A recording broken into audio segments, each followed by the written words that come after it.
महर्षि वाल्मीकि ने अपनी पुस्तक रामायण में लिखा है कि रावण की मृत्यु के बाद लंका के सिंहासन पर भगवान राम ने रावण के छोटे भाई विभीषण को बिठा दिया था।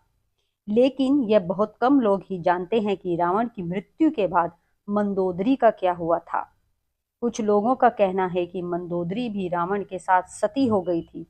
आज हम आपको मंदोदरी की वास्तविक सच्चाई बताने वाले हैं।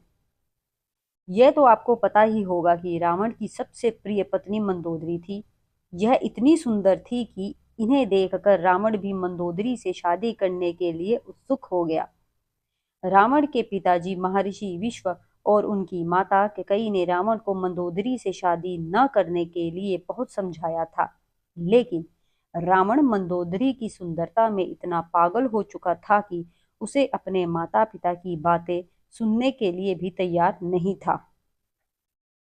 जब रावण ने अपने माता पिता के खिलाफ जाकर मंदोदरी से शादी की थी, इससे क्रोधित होकर रावण के माता पिता रावण को छोड़कर चले गए थे। इसके बाद मंदोदरी के लिए रावण ने भगवान शिव से लंका वरदान के रूप में मांग ली थी।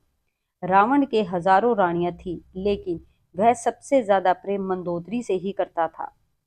रावण त्रेता युग में सबसे शक्तिशाली व्यक्तियों में से एक था, इसलिए मंदोदरी रावण का काफी सम्मान किया करती थी। लेकिन वह रावण की नीतियों से ज्यादा खुश न थी। जब रावण ने सीता हरण किया था, तब भी मंदोदरी ने उसका विरोध किया था।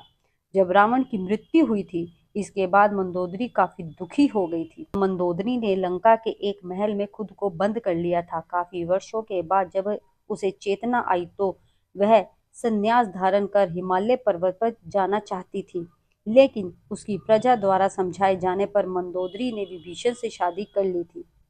इसके पश्चात विभीषण और मंदोदरी दोनों ने मिलकर लंका का राज्य संभाला।